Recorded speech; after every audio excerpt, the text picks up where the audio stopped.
안녕하세요. 오투입니다. 오늘은 제가 처음으로 투자했던 아파트에 역전세를 당한 이야기를 해보려고 합니다. 무려 3천만 원을 내려달라고 하셨고 그 과정에서 제가 어떻게 대응했고 어떤 것들을 배웠는지 오늘 나눠보려고 합니다. 저는 불인이 투자자입니다. 남편은 주식파, 저는 부동산파죠. 지난 2019년 재테크에 관심을 가지게 되었고 친구 추천으로 들어갔던 주식에서 이제 롤러코스터를 제대로 한번 탄 뒤 저는 부동산에 관심을 가지게 되었습니다. 이때는 남편을 만나기 전이기도 했고 2020년 코로나로 뒤숭숭하던 그때 친구들도 만나지 못하면서 더 부동산 투자에 빠져들었죠. 아마 부동산에 관심 있는 분이라면 다들 알고 계실 커뮤니티에서 강의를 듣게 되었고 전국 팔도 홍길동이 되어 임장을 다니면서 길거리에 돈을 뿌리고 있는 것만 같은 기분이 들지만 제 실력은 제자리 걸음인 것 같은 조급함과 남들은 딱딱 투자하는데 혼자만 못하고 있는 것 같은 조급함이 들 때쯤 그렇게 1년이란 시간이 지나갈 즈음 지방 중소도시에 투자를 하게 됩니다. 그 당시에는 첫 투자인이 비규제지가 아닌 조정지역에서 첫 아파트를 담아야 한다는 몹쓸 고집을 부리던 시절이었고 이게 취득세 중과로 조정지역부터 담아야 두 번째 비규제 지역도 취득세 1.1%가 가능했거든요. 그래서 사실 조정, 비조정이 중요한 게 아니라 지역 자체의 가치와 저평가를 봤어야 했는데 말이죠. 그리고 무엇보다 투자금이 작게 들어가야 한다는 생각이 있었기 때문에 나름 소액으로 29평의 준신축 아파트를 첫 투자처로 정했습니다. 뭐 정 안 되면 내가 들어가 살지 라는 마음도 있었습니다. 회사로 출퇴근이 가능한 지역이었거든요. 그렇게 투자 활동은 계속되었고 첫 투자한 아이도 수도권처럼 뭐 억씩은 아니어도 제가 이미 투자한 금액을 회수할 수 있을 만큼 200% 이상의 수익률을 안겨주게끔 자랐습니다. 매수할 때부터 목표 매도 금액을 정해뒀었고 2년이 되면 기본 세율로 매도해야겠다는 목표가 있었습니다. 사실 초반 투자에는 사자마자 오르는 그 상황에 하루하루가 너무 즐거웠던 것 같습니다. 하지만 불인인지라 매도라는 예술을 제대로 겪어본 적이 없었고 내가 매도할 그 시점이 되면 제가 원하는 가격에 딱 팔 수 있을 줄 알았습니다. 매도는 예술이다라는 말을 많이 들었지만 실질적으로 겪어보지 못했으니 당연히 급격한 상승장 뽕에 취해 있었던 겁니다. 그런데 제가 매도하려던 시점이 다가올 때 갑자기 금리의 급격한 상승으로 거래 자체가 얼어버리기 시작하더라고요.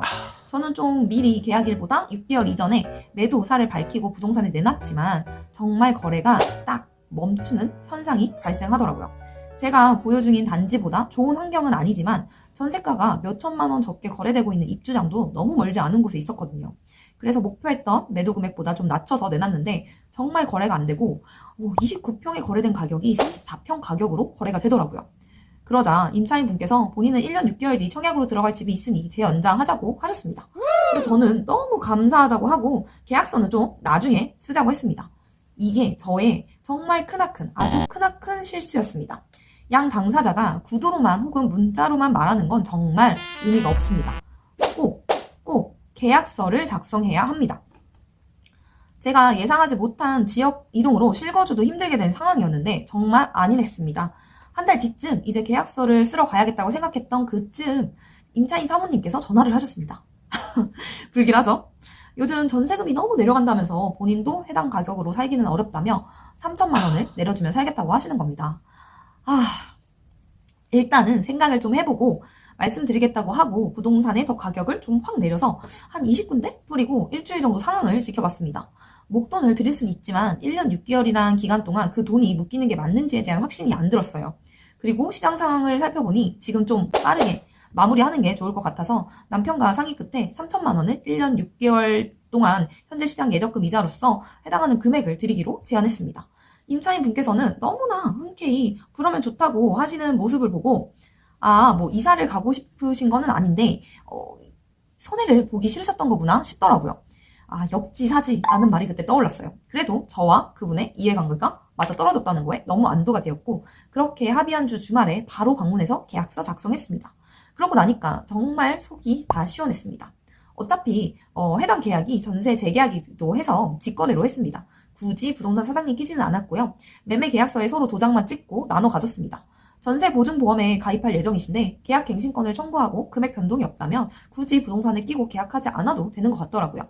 그래서 두 번째 투자한 아파트도 이 첫 경험을 바탕으로 최근에 전세금 변동 없이 직거래로 재계약을 진행했습니다. 이렇게 전 요즘 많은 걸 배우고 있습니다. 상승장에 부동산 시장에 참여를 했다 보니 지금 이런 하락장이 무섭기도 하고 낯설기도 하지만 이 시장을 떠날 생각은 없습니다. 물론 처음 하락장에 대한 공포감을 느꼈을 때는 내가 왜 투자란 걸 시작했을까라는 생각도 했었지만 그건 아주 잠깐이었습니다. 인생 살면서 투자를 평생 해야 되는 거니까요. 상승할 때 매도하지 않았기 때문에 제가 돈을 번 게 아니었고 지금도 가격이 하락하고 있지만 제가 역시 매도한 게 아니기 때문에 제 수익에 대해서 말하기는 어려운 시점이라고 생각합니다. 아직까지는 투자한 금액보다 떨어진 효과가 나오고 있지 않고 있지만 앞으로 시장은 제가 알 수 없습니다. 더 떨어질 수도 있고 싸게 산 만큼 잘 버텨줄 수도 있습니다. 모든 일이 그렇듯이 미래를 예측하기보다는 대응해 나갈 수 있는 체력을 길러야 한다고 생각합니다.